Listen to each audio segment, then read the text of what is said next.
नको म्हणते ते सांगायला. पुंडरी देवर विठ्ठल श्री ज्ञानदेव तुकाराम पंढरीनाथ भगवान की जय. गोपाल कृष्ण भगवान की जय. श्री गणेशाय नमः. श्री पांडुरंगाय नमः. श्री प्रभू रामचंद्राय नमः. जैसे दुर्बळाचे घराप्रती समर्थ सोयरे आदरे येती पाहुन रे करावया निश्चिती नाही शक्ती तयाते. कथेचं अनुसंधान उदाहरण दिलेलं आहे पहिल्या टीव्हीमध्ये. दुर्बळाच्या गरीबाच्या घराला समर्थ येतो आणि त्या समर्थाचं स्वागत करण्याची शक्ती त्या दुर्बळाकडे नसते. त्या पद्धतीने तो माझ्या कंदामुळे आणून पुढे ठेवी प्रीती करून तैसे प्राकृत भाषेन संता पुढे ठेवी ती. उदाहरण पहिल्याच वेळेला सुंदर दिलेलं आहे. का दिलं? दुर्बळाच्या गरीबाच्या घराला राजा येतो आणि त्या राजाचं स्वागत करण्याचं सामर्थ्य त्या दुर्बळाकडे गरीबाकडे नसतं. मग तू काय करतो? वनामधली कंदमुळं फळं आणून राजाच्या पुढे ठेवतो. तसं ही प्राकृत भाषा आहे. मी काही हुशार नाही, संस्कृत आम्हाला जमत नाही. उगा प्राकृत भाषेमध्ये जसं भगवंत बुद्धी देईल त्या पद्धतीने तुम्हाला सांगण्याचा प्रयत्न करतो असं महाराज सांगतात. वयोब्दी पुढे ठेविले तक्र की सुरभी पुढे अक्षीर अमृता पुढे साखर नेवनिया समर्पिली. दुधाच्या समुद्राच्या पुढे ताक ठेवावं किंवा असणाऱ्या गायी पुढे अमृता पुढे असणाऱ्या शेळीचं दूध ठेवावं, अमृता पुढे साखर ठेवावी. तशी अवस्था माझे. कुबेरा पुढे कवडी जाण रंके ठेविली नेवण शीतळ व्हावया रोहिणी रमण नवनीत पुढे ठेविले. कुबेरा पुढे कवडी ठेवली. आता कुबेर इस्टेटीचा मालक आहे, जगातल्या सगळ्या संपत्तीचा मालक कुबेर आहे आणि त्याच्या पुढे असणाऱ्या सोनं चांदीन कवडी ठेवली गेली. रंका पुढे नेऊन त्या ठिकाणी किंवा चंद्र आहे, चंद्राला थंडी वाजायली म्हणून थंडीचं निवारण करण्यासाठी नवनीता पुढे येऊन बसला. तशी अवस्था सांगतो. पुढे बदिर बदिरी फळ वैरागरा कंठी पटी कमाळ मलयागरो सुगंध निर्माळ तया निष्कंटक समर्पिले. ग्रंथकर्त्यांनी उदाहरणं दिली का मी प्राकृत भाषा बोलतोय आणि तुम्ही संत आहे, खूप हुशार आहे. श्रोते तुम्ही महेशाची या मूर्ती, तुम्ही खूप हुशार आहे. तुमच्या पुढं मी प्राकृत भाषा वदवतोय. जसं बाबा असणाऱ्या एखाद्या मलयागर चंदन आहे आणि चंदना पुढे सुगंध नेऊन ठेवला त्या पद्धतीने जो ब्रह्मांड प्रकाशक गबसती त्या शिववाळी जे एकारती परी तो मान्य करी भक्ती ऐशी ते संती केले. तुम्ही संत आहेत आणि संत कसे आहेत? संत दयाळ दयाळ होता ती अंतरी प्रेमाळ. सूर्याला एका आरती लावून सूर्याला ओवाळावं. सूर्याला त्या आरतीचा उजेडाचं काही घेणं देणं नाही, ओवाळण्याची भक्ती तो पाहतोय. तसं तुम्ही संत उदार आहेत. महाराज सांगतात तैसे हे रस रहित बोलणे जाण परिसंतासी आवडे पूर्ण पूर्वाध्यायी कथन काय झाले ते ऐका. तशा पद्धतीने हे बोलणं आहे संताशी आवडणारच. कारण वेडे वाकुडे गायनं परी तुझाची म्हणाविना अशा प्रकारचं असणारं माझी प्राकृत भाषा आहे असं म्हणले. आता दृष्टांत बास. पाठीमागच्या अध्यायामध्ये काय झालं तुम्हाला माहिती आहे का? सांगा.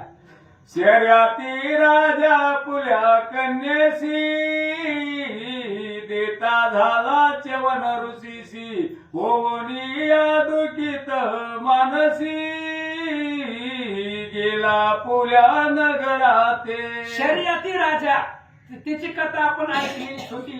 तो असणाऱ्या दान धर्मासाठी रेवा नदीच्या किनाऱ्यावरती आला होता. मुलीकडून अपराध झाला, किंचित अपराध, तिनं असणाऱ्या चुकून झालेला अपराध.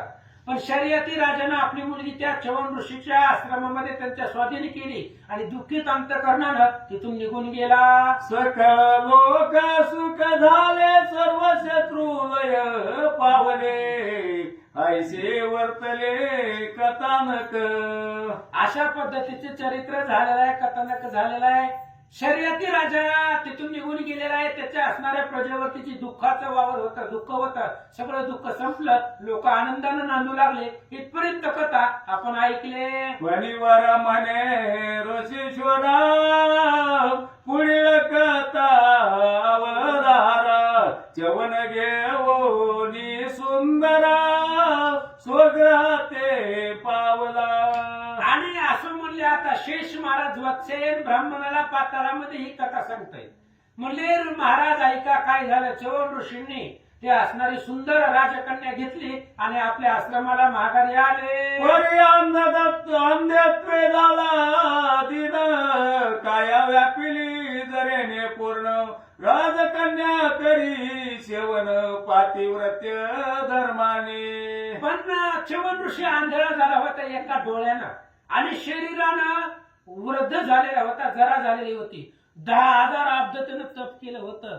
वर्षाच्या पुढे असणारं ते अब्द असतंय आणि एवढं वर्ष तप करून शरीर त्याचं म्हातारपणा आलेलं होतं, जरा झालेली होती. पण ती जी स्त्री होती राजकन्यका होती, आपल्या पतिव्रत धर्माचं पालन करू लागले. निर्मल जियाचे असे चित कधी न विठे मनात अखंड सेवे माझी रत अनन्य करोनी राहिली. आणि ती राजकन्यका आपापल्या पतिव्रत्याचा तर नवरा कसा का असना बापानं आपल्या ह्याच्या स्वाधीन केलेला आहे, त्यामुळे ह्याची सेवा करणं आपलं काम आहे. पतिव्रता धर्म आहे आणि ती करू लागली. जैसी शकरा बरोबरी शेषी वर्त्य मर पुरे तैसीच हे आश्रमा माझारी ऋषी समागमे नंदे. जसं इंद्राच्या अमरावतीमध्ये सची आणि इंद्र सची इंद्राची सेवा करावी त्या पद्धतीने आश्रमामध्ये चवन ऋषीची सेवा ती राजकन्यका करू लागली. जैसी शंकराची पार्वती सेवेशी तत्पराती प्रीती जोगळा मनोनी न विटेची ती तैसी स्थिती सतीची. आणि कैलास पर्वतावरती पार्वती आईसाहेब महादेवाची सेवा करताय. आता महादेवाची जागा कुठे आहे? मशानभूमीमध्ये जोगडा आहे, त्या ठिकाणी जो घेतलेला आहे. सदोदित त्या रामचंद्राचं भगवंताचं भजन करतात, पण तरीही पार्वती माता उपेक्षा करत नाही. आपल्या पतिव्रत धर्माचं पालन करून महादेवाची पूजा करतात. ही मनूची कन्या सुकुमार राजविलासिनी अति सुंदर परिकंद मुलादी करोनियार सेवेत तत्पर अखंडित. असं म्हणले ते असणाऱ्या शर्यती राजाची मुलगी मनूची मुलगी, त्याला 2 नावं सांगितलेली. त्याची असणारी मुलगी कंदमूळ आणून त्या असणाऱ्या ऋषींची सेवा करत होती असं सांगतात. काम क्रोध लोभ मत्सर दंभाधिकाचा करोनियावर मनी नवसे आणि वार विवेक सागर भरलासे. त्या असणाऱ्या मुलीच्या अंतकरणामध्ये राजकन्याच्या अंतकरणामध्ये, कारण राजाचं लेकरू होतं आणि सात्विक बापाचं लेकरू होतं. काय करत होता तिचा बाप? साधू संतांची पूजा, ब्राह्मणाची पूजा, यज्ञ हवन. त्याच्यामुळं सात्विक घराण्यातले लेकरू असल्यामुळं वाईट विचार मनामध्ये येत नव्हते, अंतकरणामध्ये विवेक भरलेला होता असं सांगतात. जो या जगाशी तारक दयासी मनती देख त्वची हा मम प्राणपती एक ऐसे भावी मना माझी. आणि ती राजकन्यका मनामध्ये असं मानित होती की सगळे असणाऱ्या जगाचा तारण करणारा कोण आहे? ईश्वर आहे. ईश्वर कोणाला म्हणतात? पती हाच परमेश्वर, आणि आपला पतीच आपला ईश्वर आहे अशी भावना मनामध्ये ठेवून ती राजकन्यका चवन ऋषीची सेवा करत होती. बहुकाल सेवा करीता चवन ऋषी ते संतोषवित सहज वर्षे ते ऐसे जात परी सेवे चुके ना.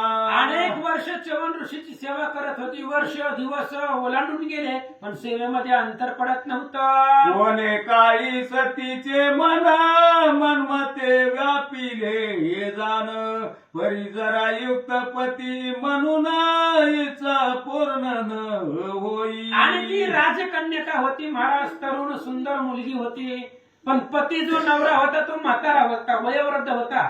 त्यामुळे असणारी काम भावना त्या पतीकडून पूर्ण होत नव्हती म्हणून दुःखी झाले. बैसली असता चिंता क्रांत सतीचे पातिव्रते फळत वैद्यनाथ भेटले. आणि मग असे चिंताक्रांत आपल्या झोपडीमध्ये ती असणारी राजकन्यका बसलेली असताना अश्विनी कुमार त्या ठिकाणी आले.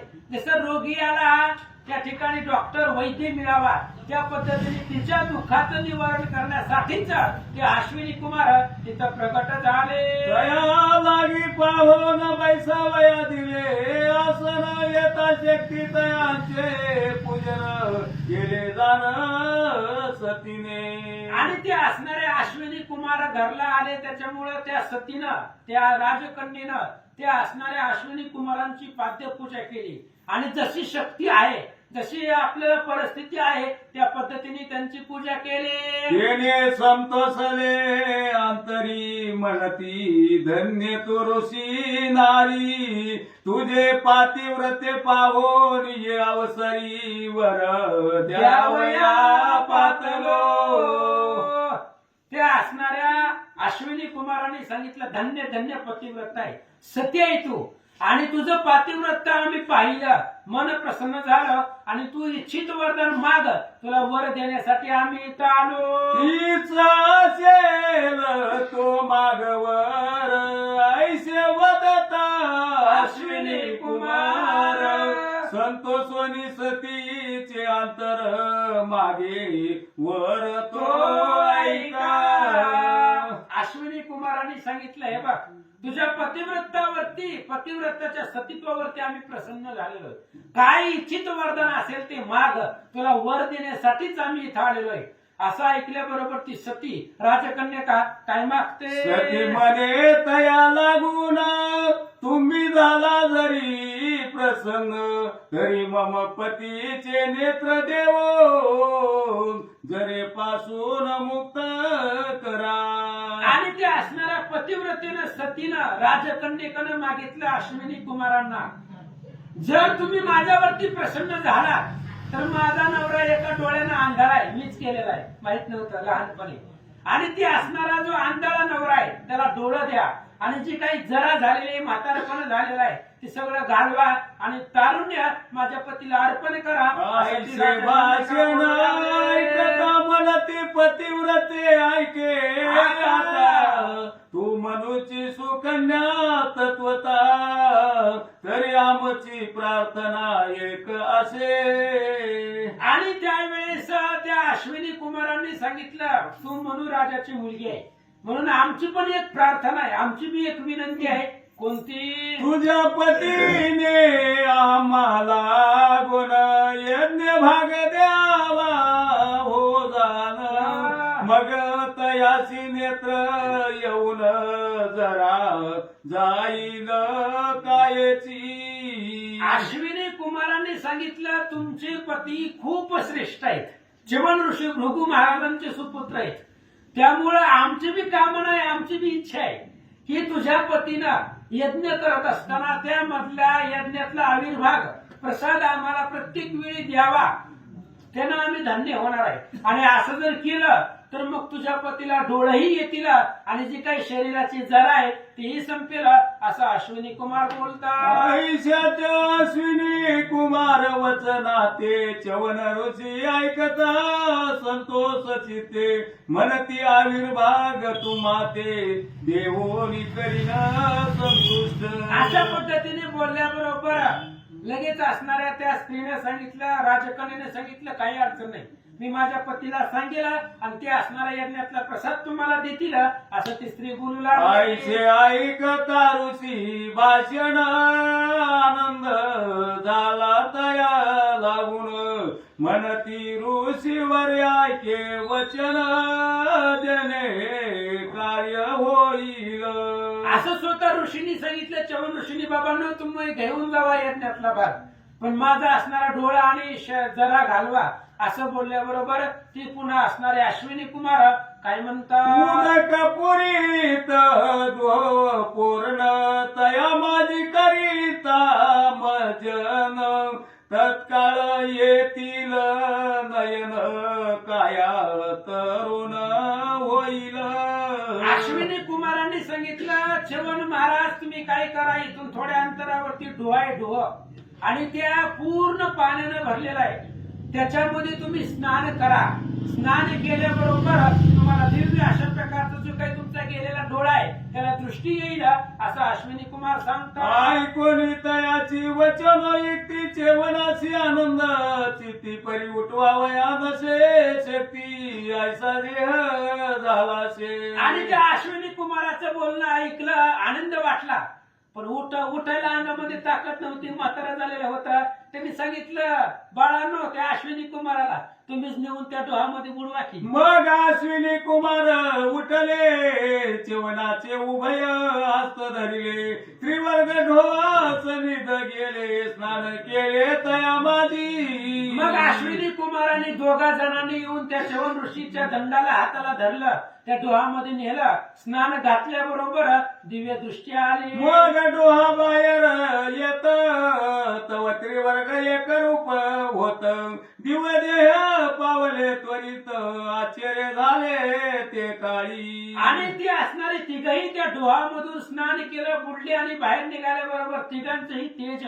पालटलं गेलं, रूप पालटलं आणि दिव्य देह त्यांना निर्माण झाला. दिव्य देह म्हणजे प्राप्त असणारा देह, अतिशय सुंदर, सूर्याचं सुद्धा तेज फिक्क पडेल असं तेज त्यांच्या शरीराला मिळालं. त्रिवर्ग सती सुंदर रूप प्रभा पडली अमूप वाटे उपजले त्रय कंदर्प किंवा शशी उगवले. मग अशा प्रकारे ते तिघांचं स्वरूप पाहिलं, पाहणाऱ्याला वाटू लागलं मदनाचा पुतळा किंवा सूर्य असावा. कांचन अलंकार मंडित मस्तके मुकुट रत्न खचित कर्णी कुंडले चमकत शोभा देत साजिरी. उत्तम वस्त्रे करून जाण तनु दिसती शोभायमान आईशा त्रिवर्गा ते पावून सती चकित झाली. अशा प्रकारचे तिघे जण कोण? ही अश्विनी कुमार आणि च्यवन महाराज त्या डोहामध्ये प्रवेश केल्याबरोबर बुडल्याबरोबर दिव्य देह त्यांना प्राप्त झाला. आणि या सतीनं म्हणजे च्यवन ऋषीच्या पत्नीनं पाहिलं, आनंद वाटला. कैसा वळकावा भरतार त्रिवर्गा माझी नसे अंतर कोणाशी म्हणावे ऋषीश्वर आयशा भ्रमी पडियेली. आणि ती सती पतिव्रता विचार करू लागले, आता नवरा कुणाला म्हणायचं? तिघे एकसारखे दिसायला लागले, तेजस्वी दिसायला लागले. मग या तिघांमधला आपला ओरिजिनल पती कोण आहे हे तिला ओळखूच येत नव्हतं. काय करते? जैसे अनुसये ग्रही जान ब्रह्मा विष्णू रुद्र आपण करावया सत्व हरण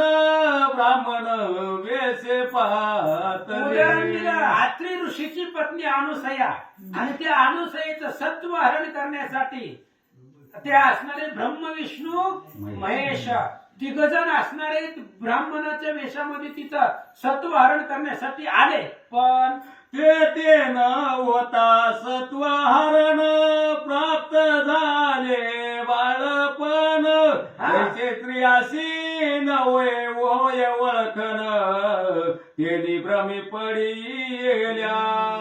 आणि त्या पद्धतीने अशा प्रकारे ते सत्व हरण झालं नाही अनुसयेचं. मग त्यांनी काय मागितलं होतं त्या ब्राह्मणानं की नग्न होऊन मला स्नान घाला आम्हाला. मग त्या अनुसयेनं बाळ केली ती गेली, आणि बाळ केल्यानंतर ना मग पुन्हा सत्व हरण झालं नाही.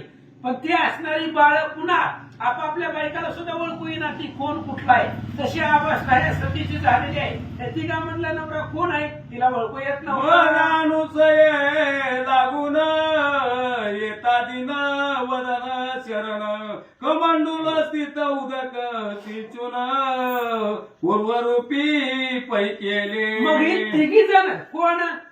लक्ष्मी, पार्वती आणि सावित्री तिघजण त्या ठिकाणी काकुळतीने आले अनुसयेला, आणि अनुसयेला सांगितलं पती निर्मुक्त करी माये, आमचे असणारे पती जी काही बाळ तुम्ही केलेले त्यांना त्या ठिकाणी निर्मुक्त करा.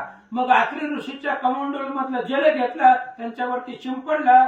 मग कैसे झाले च्यवन पत्नीसी विचार न सुचे मानसी मग प्रार्थिले अश्विनी कुमारासी पती वळकी कारणे. आणि तशा पद्धतीची अवस्था झालेली आहे. हे थोडं राहिलं. आणि झाल्यानंतर ना मग श्री गणेशाय नमः. ओम नमो शिवाय नमः. श्री प्रभु रामचंद्राय नमः. अश्विनी कुमार दया घन सती सदा विती भरताला लागून आपण विमानी बैसून अमरपुरीशी पै गेले. आणि मग अश्विनी कुमार ते दयाघन होते आणि ती असणारे कृपाळू होते. त्यामुळे सतीला त्या राजकन्येला तिचा तिचा नवरा म्हणजे च्यवन महाराज दाखवले. आपण स्वतः विमानामध्ये बसले स्वर्गाला गेले. मग कांतेची मनती जेवण आज तुझी भक्ती पाहुन आणि सेवा समाधाने करुण भाऊ आनंद पावलो. आणि मग त्यावेळेस त्या पत्नीला कांतेला जेवण ऋषी सांगू लागले, म्हणले तुझ्या सेवा सामर्थ्यानं आज मी त्या ठिकाणी धन्य झालो आहे. आज मला डोळे आले, माझी जरा गेली, हे तुझं सेवा सामर्थ्याचं बळ आहे. महाराज बोलतात, आज बहुकाळ पर्यंत वांद कर्ण दुःखित आता मन उत्साहे सुखात निमग्न राही मज संगे. आणि ऋषींनी सांगितलं आजपर्यंत अनेक दिवस तुझं अंतकरण दुःखित होतं. कुणाला सांगू शकल नाही, बोलू शकली नाही, पण अंतकरण दुःखित होतं, मला माहिती होतं. पण आता तसं नाही. तुझ्या सगळ्या इच्छा माझ्या संगतीनं पूर्ण होतील. महाराज सांगतात, आईशी पतीची वचन युक्ती ऐकून कांता झाली बोलती. हे पते तुम्ही सर्वज्ञ सुमतीन उपभोग तृप्ती मज द्यावी. अशा पद्धतीने मग त्या पत्नीनं कांत्यानं बोलायला सुरुवात केलं, तुम्ही कशा आहेत, हुशार आहे, ज्ञानी आहेत, आणि मग आता मला अंगसंग द्यावा असं ती स्त्री म्हणते. आईशी इच्छित माझे मन उदरी व्हावे पुत्र रत्न तरी मम मनोरथ पूर्ण करणे आपण पतिराया. त्या स्त्रीने सांगितलं, म्हणले आता लग्न होऊन अनेक दिवस झालेले आहे, त्यामुळे मला पुत्र संतान पाहिजे आणि तुमच्याकडून होईल असं ती स्त्री सांगू लागले. सुमती म्हणे शत्रुघ्न लागून कोणी कांतेचे वचन तो ऋषीश्वर दया घन क्रीडा स्थान सिद्ध करी. मग ही कथा सुमती नावाचा प्रधान शत्रुघ्नाला सांगत होता. का सांगत होता की तिथले असणारं वातावरण पाहिलं होतं आणि सगळे जे काही पक्षी पशु होते सगळे निर्वय राहत होते. मग शत्रुघ्नाने विचारलं, ही तो कोण तपस्वी आहे? त्याने सांगितलं च्यवन ऋषी आहे. मग त्या च्यवन ऋषीची कथा सांग. मग ही सगळे सुमती प्रधानानं सांगितली होती. मग असं त्या पत्नीने सांगितल्याबरोबर दोघं आनंद वनामध्ये गेले. तप सामर्थ्य पूर्ण योग मायेशी प्रार्थून विमान करविले उत्पन्न जेणे मनोरथ पुरतील मग की. च्यवन ऋषी अतिशय सामर्थ्यवान होतं. किती वर्ष त्यांनी तप केलं होतं. वारुळ अंगावरती निर्माण झालं होतं. हातावरती झाडं तयार झालेली होती. एवढं तप केलं होतं. त्या तपाच्या सामर्थ्याने एक विमान महाराजांनी तयार केलं. रत्ने करुणी मंडित मणिमय स्तंभ प्रकाशत दिव्य उपस्तरण शोभत शोभाद्भुत नवर नवे. आणि ते असणारं विमान एवढं दैदिप्यमान तयार केलं, रत्नाचं विमान तयार केलं. त्याला रत्न मंडित होते, मणी त्या ठिकाणी लावलेले होते, त्याच्यामध्ये पलंग निर्माण केलेला होता. असं सामर्थ्य तपानं तयार केलं. नाना प्रकारे करुण ध्वज पताका शोभती झाड विद्युलतेने प्रकाश गगन तैशी खनोखनी शोभा दिसे. आणि नाना प्रकारानं त्या विमानावरती ध्वज होता, पताका होता, आणि खण म्हणजे त्या असणाऱ्या विमानामध्ये अनेक प्रकारचे खण होते आणि आकाशामध्ये फिरेलं असं सुंदर विमान महाराजांनी बनवलं. नाना जाती सुमन मालिका ठाई ठाई गुंतविल्या देखा सुवास चालवा चतुर्दश लोकात चोर सुख इच्छित असे. आणि त्या असणाऱ्या विमानामध्ये नाना जातीची फुलं होती. सगळ्या जातीची वेगवेगळी फुलं होती आणि त्याचा सुगंध सुटलेला होता. इंद्राला सुद्धा त्या विमानामध्ये बसावं अशी इच्छा झालेली होती असं सांगतात. मंद मंद सुवास येत जे मनमत उद्भवत पितांबर शाल समवेत नाना वस्त्र सिद्ध येथे. आणि मग हळूहळू त्या असणाऱ्या नाकापुटीला त्याचा सुवास येत होता त्या फुलांचा. तिथं मदन त्या ठिकाणी निर्माण व्हावा अशा प्रकारचं सुंदर वातावरण त्यांनी केलेलं होतं. पितांबर शाल समवेत शोभिवंत दिसू लागले. आईचे उत्पन्न झाले विमान अनेक मजले तया लागून रत्नदीप शोभायमान खनोखनी उजळले की. अशा प्रकारचं तपाच्या तेजानं च्यवन महाराजांनी ते विमान निर्माण केलं, तयार केलं. आणि त्या विमानाला वेगवेगळी खणं होती आणि प्रत्येक खणामध्ये रत्नाचे दिवे लावलेले होते असं सांगतात. ठाई ठाई पलंगासती वरी गाद्या गिरद्या शोभती वेदन पवन लागी हालती ताटेविड्याची सिद्ध पै. आणि प्रत्येक असणाऱ्या खाण्यामध्ये ते विमानामध्ये पलंग होते. पलंगही रत्नाचे होते आणि व्यंजन वारा घालण्यासाठी काही असणाऱ्या अप्सरा स्त्रिया त्या विमानात होत्या. नाना परींची चित्रे सुरेख काचमये लखलखीत जळ मंदिर असते अनेक कारंजी बहुडताती. त्याच्या पाठीमागं मयासुरानं मय सभा केलेली होती. ते असणारे भिंतीवरचे पशु पक्षी त्या ठिकाणी बोलत होते. तशा पद्धतीचं ते विमानामध्ये मायावी सगळं असणाऱ्या ऋषींनी तयार केलेलं होतं. स्नान संदेश अनेक स्थाने जागोजागी शोभाय माने पुष्करिणी भरल्या उदकाने ठाई ठाई शोभताती. ते विमान एवढं मोठं होतं. त्या विमानामध्ये सरोवर वेगवेगळे स्नान करण्यासाठी तीर्थ सगळंच त्या विमानामध्ये एकत्र महाराजांनी तयार केलं. उदक जैसे भागीरथी प्राचीन करिता पावन होती अमृत सरिता वाटेची ती माया गती आघातती. आघात अशा प्रकारची ऋषींची माया होती. एवढा आघात सामर्थ्य कशामुळे तर तपानं मिळालेलं होतं. त्या असणाऱ्या विमानामध्ये सरोवर जशी भागीरथी जगाला जीवाला पावन करते तशा पद्धतीने अमृतासारखं शुद्ध पाणी तिथं दिसू लागलेलं होतं. असं अगम्य माया महाराजांनी केली. हंस कारंडव पक्षी जाण जल कुकुट आदी करुण सुशब्द कर्ण संपूर्ण गर्जताती विमानी. त्याच विमानामध्ये हंस आहे, कारंडक आहे, अनेक प्रकारचे असणारे पक्षी आहेत. त्या सरोवरामध्ये येऊन स्नान करतायत. तिथं असणारे ओरडतायत असं विमानामध्ये दृश्य दिसू लागलं. जयाच्या शिखरावरी सुवर्ण कळसे शोभा साजिरी काय वर्णुतायाची थोरी योग माया घालती. ज्यानं विमान तयार केलेलं होतं त्या चवन ऋषीच्या विमानाच्या शिखरावरती कलश शोभायमान दिसत होते. ग्रंथकर्ते दत्तदास सांगतात त्या विमानाचं वर्णन काय करावं. आगाध माया त्या चवन ऋषीची होती असं सांगतात. आयसे विमान झाल्यावरी चेवन स्त्रियेसी आज्ञा करी डोही जाऊन तू सुंदरी स्नान करिता योग्य होसी. आणि त्यावेळेस ते असणाऱ्या अशा प्रकारचं मायावी विमान सगळं तयार केल्याबरोबर चवन ऋषींनी आपल्या पत्नीला सांगितलं डोहामध्ये जाऊन स्नान कर असं सांगतात. मग चढावे विमानी ऐशी आज्ञा ऐकून श्रवणी कचभार केश मोकळा सोडून डोहा लागी चालली. आणि त्या ऋषींनी सांगितलं चवन ऋषींनी या विमानामध्ये येण्याआधी प्रवेश करण्याआधी ज्या डोहामध्ये मी स्नान केलं त्याच डोहामध्ये तू स्नान कर पुण्य पावन होशील मग विमानामध्ये बस. जळा माझी प्रवेशून जव बुडी मारी आपण तव ते माया विंदान आघात दृष्टीस पडिले. आणि त्या पाण्यामध्ये डोहामध्ये नवऱ्याच्या पतीच्या सांगण्यावरनं त्या स्त्रीनं प्रवेश केला उडी मारली. त्या पाण्यामध्ये तिला एक दृश्य दिसलं.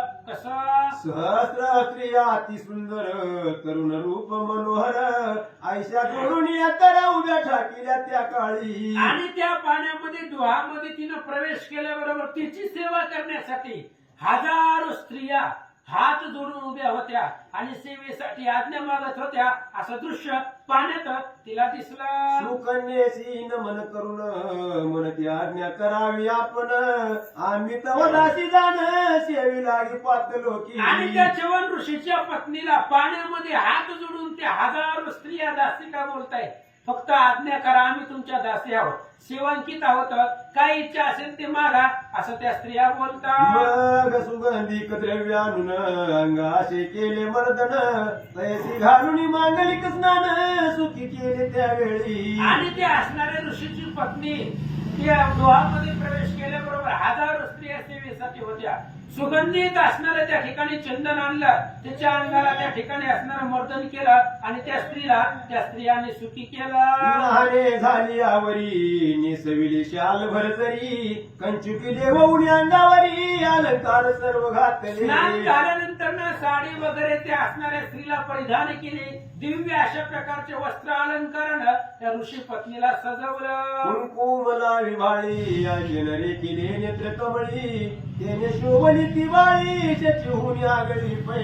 मग कपाळाला कुंकुम लावलं भांग पाडला गेला केस विंचरले गेले. इंद्रदेवाची पत्नी असावी त्यापेक्षा सुंदर हे दिसू लागले. मग हाती आरसा घेऊन सुकन्या पाया फुले वदन तो अतिशो शोभायमान कांती असे साजी. मग तिनं हातामध्ये आरसा घेतला, दर्पण त्यालाच म्हणतात. ते आरसा घेतला, पाहिला आपला चेहरा, अतिशय सुंदर ती सुकन्या राजकुमारी दिसू लागले. जैसा इंदू प्रकाशमान तैसे दिसे तिचे वदन, अलंकार नक्षत्री करुण वेष्टीत पूर्ण शोभला. जसा आकाशामध्ये चंद्र दिसावा, चंद्र वदना, चंद्रासारखा तिचा मुखचंद्र दिसू लागले. सगळे अलंकार अंगावरती घातलेले होते, म्हणून आपलं स्वरूप तिला सुंदर वाटू लागलं. जस दिशा उजळल्या पायी विदुलते समठाई ठाई, चमकती आवरणी देही मुख तेज करुणिया. तिच्या अंगाचा उजेड पडलेला होता आणि त्या असणाऱ्या दश दिशा त्या उजेडानं व्यापून दिसत होत्या. जर बोलायला लागली तर दाताच्या उजेडानं वीज चमकावी, त्या पद्धतीने दाताचा प्रकाश बाहेर पडत होता, असं वर्णन करतात. ऐसे आपुले रूप पाहता आनंद वाटला सुकन्येच्या चित्ता, मग आदर्श ठेवून खालता सख्या खडे अवलोकी. अशा पद्धतीने तिला सुख वाटलं. आपलं एवढं सुंदर आरशामध्ये स्वरूप तिनं पाहिलं गेलं. मग आरसा खाली ठेवला आणि ज्या पाण्यामधल्या दासी होत्या त्यांना काय म्हणते, मग षड्रसान्य युक्त झालं ताट आणि वाढून, राजवाडी करी भोजन नानाविध पक्वान्य. आणि त्या असणाऱ्या सतीनं ऋषवन ऋषीच्या पत्नीनं त्या दासींकडे पाहिलं. त्यांनी लगेच पंचपक्वानाचं ताट पंचपक्वाना सहित घेऊन आले आणि ती राजकन्यका जेवण करू लागले. उदक देती अमृत पान करिता तेज पावत, ते प्राशन करून तृप्त झाली तेव्हा सती ती. प्यायला पाणी नव्हतं, अमृत होतं. पिण्यासाठी अमृत होतं. अमृताचं प्राशन करू लागले. पंचपक्वानाचं जेवण केलं म्हणून तिचं मन तृप्त झालं. तव झाले पती स्मरण मग दासी सह वर्तमान, ऋषीश्वरास नित येऊन हात जोडून वदत मग असे. आंघोळ केली, कपडे घातले, जेवण केलं. मग पतिदेवाची आठवण झाली. त्यांनी सांगितलं होतं डोहामध्ये जाऊन आंघोळ कर. मग डोहामध्ये हे सगळं चालू होतं. मग पतीची आठवण झाल्याबरोबर पुन्हा आपल्या मालका पुढे आली आणि हात जोडून उभी राहिली. आता विमाना माझारी चलावे हो झडकरी, वचन ऐकून सत्वरी सिद्ध झाले ऋषीवर्य. आणि मग तिनं सांगितलं आता विमानामध्ये बसा आणि चला. मग असं म्हटल्याबरोबर आपल्या पत्नी सहित विमानामध्ये बसण्यासाठी च्यवन ऋषी तयार झाले. विमानी चढविले नारीशी दासी पातल्या सेवेशी, प्रवेश करुणी मग ऋषी प्रवर्तला क्रीडे ते. आणि मग आपल्या पत्नीला आधी विमानामध्ये बसवलं. त्याच पाण्यामधल्या सगळ्या दासी सेवा करण्यासाठी आलेल्या होत्या आणि मग आनंदाने क्रीडा पत्नी समवेत करू लागले. आकाश पंथे जाण विमान चालिले वेगे करून, वसंत उभा हात जोडून मदन सेवेशी पातला. आकाश पंथानं ते विमान निघालेलं आहे. वसंत ऋतू हात जोडून पुढे उभा राहिलेला आहे. विमानामध्ये अनेक दासी त्यांची सेवा करण्यासाठी आलेले आहे आणि साक्षात मदन त्यांच्या सेवेसाठी विमानामध्ये आला. गगनी तारांगणी वेष्टीत जैसा चंद्रमा शोभत, तैसा सकळ दासी समवेत ऋषीवर्य शोभला की. आकाशामध्ये तारांगण सहित चंद्र असावा त्या पद्धतीने सगळ्या असणाऱ्या विमानामध्ये दासी सहित स्त्रियांसहित ऋषी महाराज शोभून दिसू लागले. वैकोंठी शोभे श्रीधर अथवा कैलाशी शंकर, अमरपुरी माझी सचिवर तैसा मुनी शोभला. वैकुंठामध्ये भगवान श्री विष्णू, कैलास पर्वतावरती महादेव किंवा अमरावतीमध्ये इंद्र दिसावा तसे विमानामध्ये च्यवन महाराज दिसू लागले. जी जी इच्छा धरी मनात ती ती ते ते पूर्ण होत, जैसा कल्पवृक्ष पुरवित तैसे विमान पुरवी. आणि विमान ते मायावी केलेलं होतं. त्यामुळे जे जे इच्छा असेल ते विमान पुरवू लागलं. असे सगळे इच्छा विमानानं पूर्ण केल्या. अष्ट लोकपालांचे स्थान कुळातील गुहे माझी जाण, तेथे जाऊन ते विमान सुख देत ऋषीवर्या. अशा पद्धतीने जिथं असणारे अष्टलोक राहतात त्यापर्यंत आकाशामध्ये ती विमान फिरू लागलेलं आहे. आणि जे जे इच्छा आहे ते सगळं विमान पुरवू लागलं. आयशी बहुत काळ पर्यंत विमानी उभे येतात ते क्रीडत, तेने स्त्रियेचे मनोरथ पूर्ण झाले ते काळी. अशा पद्धतीने अनेक दिवस त्या विमानामध्ये क्रीडा केली आणि त्या इच्छेची त्या स्त्रीची राजकन्यकेची जी इच्छा होती ती सगळी पूर्ण झाली. आता पुढील अध्याय अवधारा अनुताप होईल ऋषीश्वरा, मग सोडून श्रृंगारा तपचर्येशी जाईल की. आता पुढच्या अध्यायामध्ये महाराजाला तपश्चर्या अनुताप होणार आहे. आपण कोण आहे? ब्रह्मदेवाच्या कुळातले आहेत, भृगु ऋषीची सुपुत्र आहे आणि आपण काय करायचे याचा अनुताप महाराजांना होईल आणि पुन्हा तप करण्यासाठी च्यवन ऋषी निघून जाते. ही कथा विस्तारे करून उदवी गुरु दया घन त्यांच्या चरणी होऊन लीन दत्तदास. आता पुढच्या अध्यायामध्ये ती कथा च्यवन महाराजांना अनुताप होईल आणि तपश्चर्या करण्यासाठी जातील. पुढच्या अध्यायामध्ये दत्तदास ती कथा सांगतील. ऐका. नीती श्री पद्म पुराणे पाताल खंडे शेष वाचन संवादे रामाश्वमेध विमान कडना नाम पंचदशाध्याय सीताराम. कुंडली विठ्ठल, हे ज्ञानदेव तुकाराम.